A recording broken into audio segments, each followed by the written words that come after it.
coordinateur national. Merci de votre accueil que j'ai toujours eu au sein des Verts français depuis 2004. On a été reconnu par le Vert français dès qu'on a déposé nos statuts. Et c'était M. Gilles Lemaire qui, le premier, nous a invités pour le congrès de Reims. C'était en 2004.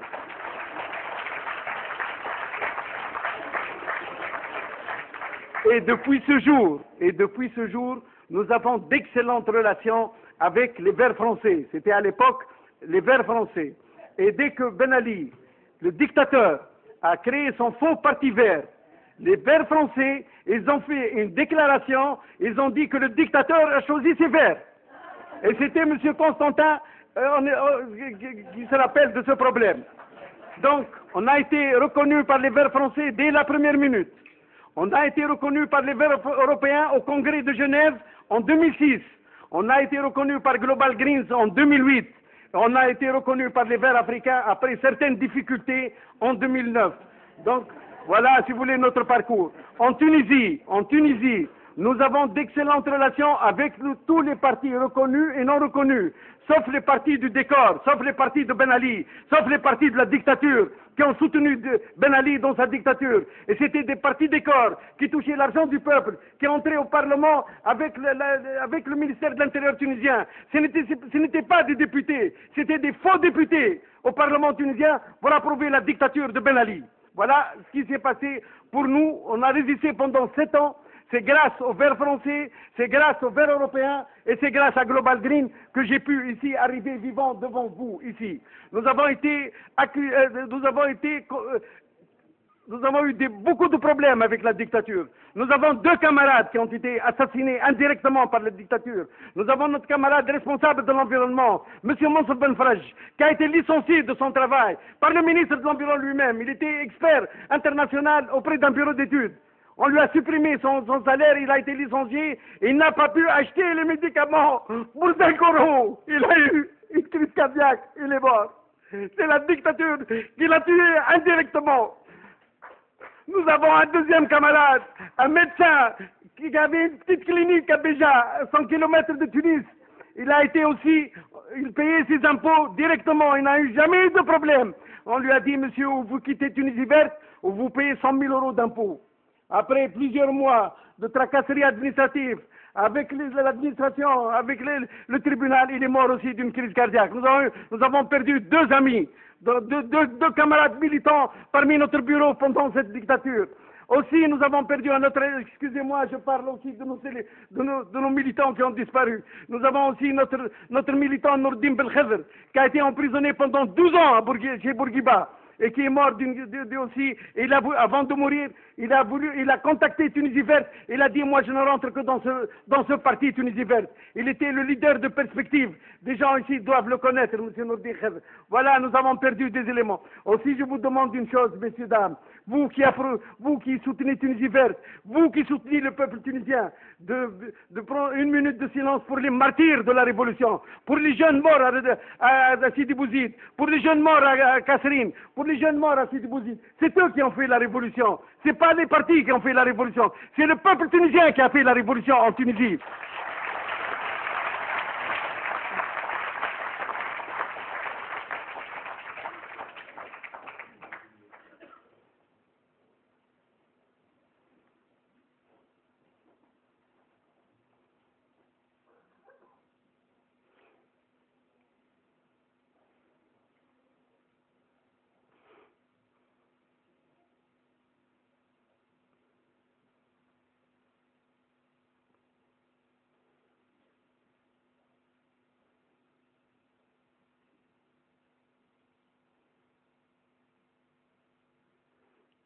Merci.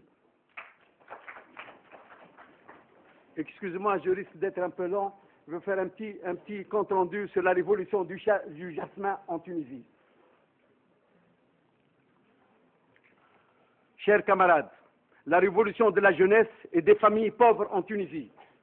Certains journalistes en Tunisie ont donné déjà à notre révolution le nom de révolution du jasmin.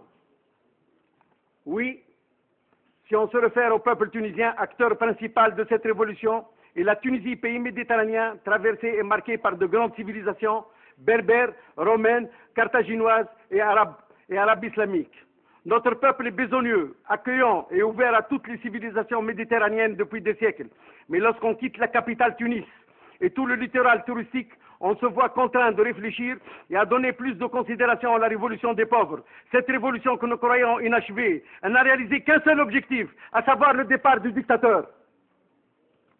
En effet, l'État RCD existe encore. L'écart économique entre les villes côtières et littorales d'une part et la Tunisie de l'intérieur d'autre part augmente chaque jour. Il est même très accentué. Mais heureusement que le sentiment national, la culture et le niveau de scolarisation très élevé ont toujours uni les Tunisiens, hommes et femmes. À chaque soulèvement, grève générale du 26 janvier 1978, révolte du pain de 85 et d'autres événements douloureux, les Tunisiens sont demeurés solidaires face à la répression et ont su organiser leur résistance pendant tous ces événements et ils ont beaucoup appris. Le 17 décembre 2011, le jeune Mohamed Bouazizi, vendeur à la sauvette, diplômé en chômage, s'est immolé par le feu devant la préfecture de Sidi Bouzid pour protester contre l'arbitraire. Le jour même, toute la Tunisie a réagi à ce suicide. La résistance s'organise vite et en 2 jours, notre pays est debout face aux hordes sauvages, la brigade d'ordre public, BOP, force de police et de la garde nationale. Le même jour, le 17 décembre 2011, une grande manifestation part de l'UGTT vers la préfecture de Sidi Bouzid. Sur son chemin, les manifestants ont saccagé et incendié tous les symboles du pouvoir, particulièrement le locaux du RCD, parti au pouvoir et de la police. L'étincelle du 17 décembre 2011 enflamme la steppe de Sidi Bouzid et le comité et le centre du pays. Durant 12 jours, des affrontements ont lieu entre la garde nationale et la police d'une part et les jeunes d'autre part, dans toutes les villes et les villages de la région de Sidi Bouzid. Pendant la nuit, les jeunes attaquent les postes de police et de la garde nationale, les incendient et quittent la ville le jour pour se réfugier dans la steppe et se cacher lorsque les forces de police se dirigent pour les attaquer ou les appréhender chez eux. Le général Ben Ali dirige en personne la répression par l'intermédiaire du général Soriati, qui communique les ordres au général Chedri Boudriga, commandant général des forces de police. Tous ces généraux appartiennent à l'armée de Ben Ali. Le bilan est très lourd. À Sidi Bouzid, en décembre déjà 48 morts et des dizaines de blessés. Au gouvernorat de Kasserine, toujours dans la steppe, les jeunes et les familles pauvres du quartier le plus dénué, dénommé par le pouvoir cité Zuhour, ça veut dire cité des fleurs, se soulèvent à l'image de leurs concitoyens de Sidi Bouzid. Il est rappelé que les habitants de cette cité ont subi nuit et jour, depuis plus de 40 ans, les gaz toxiques de l'usine de pâte à papier et la cellulose, et à une usine qui a contaminé toute la nappe phréatique de Kasserine.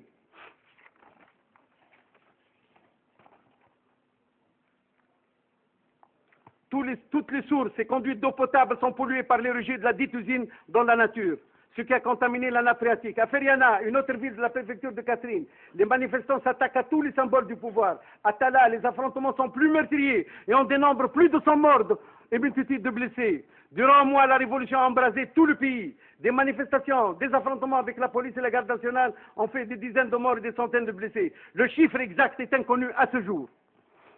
La société civile, les militants des partis politiques de l'opposition, les avocats et les sympathisants de l'UGTT ont joué un rôle très important à la base pour préserver et sauvegarder cette révolution. La grande manifestation du 14 janvier de l'UGTT part de l'UGTT occupe la plus grande artère de la capitale, l'avenue Habib Bourguiba, et encercle le ministère de l'Intérieur pendant toute la journée. Et c'est vers 15 heures de l'après-midi que la police charge les manifestants et les affrontements se sont poursuivis tard dans la nuit dans tous les quartiers de la ville de Tunis. Le soir, on annonce la fuite de Ben Ali et les événements se succèdent rapidement. Le gouvernement démissionne et dans la foulée, une rocambolesque manœuvre du pouvoir avec les articles 56 et 57 de la Constitution. L'article 56 de la Constitution est pour couvrir la fuite de Ben Ali et lui donner une protection diplomatique. Et puis l'article 57 pour la vacance du pouvoir et la nomination d'un président provisoire, bien sûr du RCD, le parti au pouvoir. Les origines de cette révolution. En effet, il est tôt de donner ou d'expliquer ses origines aujourd'hui. Nous allons vous expliquer une question importante et peut-être même l'une des causes principales. C'est le déséquilibre régional et la politique économique non durable du pouvoir. La région de Sidi Bouzid et ses steppes, avec Kasserine et Gafsa, sont les régions les plus pauvres avec tout le nord-est. Dans ces régions, le chômage des jeunes, et particulièrement les jeunes diplômés, dépasse le seuil de 50% par rapport au littoral et le Grand Tunis. depuis 23 ans, et bien avant les cadres de développement entre l'intérieur et le littoral, avec le conduit, ne cesse d'augmenter. D'après une étude, entre les années 73 et 81, le littoral a bénéficié de plus de 80% des investissements, et le reste du pays, 18%. Pendant le soulèvement du bassin de minier à Gafsa, les prémices de la révolution vont apparaître. Et en l'espace de 2 ans, la révolution a conquis du terrain de Redeyef à Skhira, à Benguerden, à Argheb, à Sidi Bouzid. Notre parti Tunisie Verte a dénoncé ces injustices et a mis en garde le gouvernement de l'époque, inamovible depuis le coup d'État de Ben Ali en 87. À Sidi Bouzid, région agricole, la production des fruits et légumes, qui représente 27 à 30% du pays, a chuté à 18%. 50% des puits ont été fermés, soit en raison de l'augmentation du coût, ou soit au tarissement des sources d'eau. L'espace politique et social, cet espace est vite occupé par les partis politiques et l'opposition de gauche radicale interdite, ainsi que les organisations internationales de la société civile. Parmi ces organisations, nous citons l'UGTT et la Ligue des droits de l'homme. À Sidi Bouzid, l'unité régionale de l'UGTT a accueilli les jeunes manifestants et les a protégés. Dans tous les locaux de la centrale syndicale en Tunisie, les militants aguerris des partis politiques de gauche, reconnus ou non reconnus, se sont rencontrés pour réfléchir sur la meilleure façon de protéger le soulèvement des jeunes. Certains disent que cette révolution est spontanée. Certes, elle est comme telle. Mais sachez, camarades, qu'il y a derrière ce soulèvement les acquis des années de lutte des partis de gauche et de la gauche syndicale. Le 27 décembre 2010, la gauche syndicale unie a déclenché le mouvement qui a suscité la manifestation du 14 janvier. En effet, 6 syndicats de gauche de l'UGTT ont déclenché la grève générale dans plusieurs secteurs, l'enseignement, la santé, les services et le social. Un rassemblement a eu lieu à la place Mohamed Ali. Mohamed Ali, c'est le fondateur du mouvement syndical de la Tunisie. À l'intérieur du pays, les unités régionales de l'UGTT ont mobilisé des milliers de militants et ont manifesté en dépit de la présence massive des brigades d'ordre public. À cette occasion, nous vous donnons le chiffre exact de la police de Ben Ali. Il s'élève à 130 000 hommes. Cette police est encadrée par des dizaines de colonels et généraux choisis par le dictateur. Notez que l'armée tunisienne compte environ actuellement 30 000 soldats. Quant à l'opposition démocratique et indépendante, elle a réussi à tenir ses rangs le 9-11-2011. Le 9-1-2011. Cette union s'est faite dans les locaux du PDP, parti légalisé depuis 23 ans et regroupant 23 partis et organisations de notre parti Tunisie Verte. Après la chute de Ben Ali, le 14 janvier 2011, la direction de l'UGTT et 3 partis de gauche indépendants et reconnus par le pouvoir ont formé un gouvernement provisoire dit d'union nationale avec le RCD. Mais sous la pression de la base syndicale de l'UGTT, la direction se retire du dit gouvernement et du dit d'union nationale.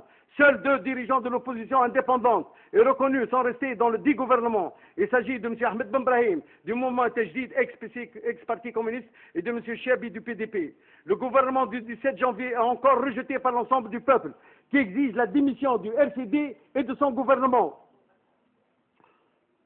Le lendemain de la formation du dit gouvernement provisoire, une grande manifestation populaire à l'image de celle du 14 janvier s'attaque à l'immense bâtisse du RCD, non loin du ministère de l'Intérieur, au cours de laquelle les participants ont arraché les écriteaux du RCD ainsi que le gigantesque portrait de Ben Ali à la Ceausescu. Le 25 et 26 janvier 2011, s'est tenu dans les locaux du syndicat du Maghreb de l'UGTT 2 réunions du 5, l'une concernant l'opposition indépendante et l'autre la société civile.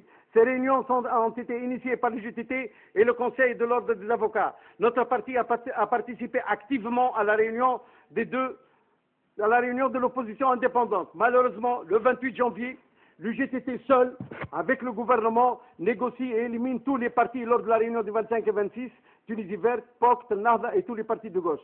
Les jeunes qui occupaient la Casbah, place du gouvernement, ont été attaqués par la police. Ce gouvernement n'a pas été accepté par le peuple. Merci de votre attention.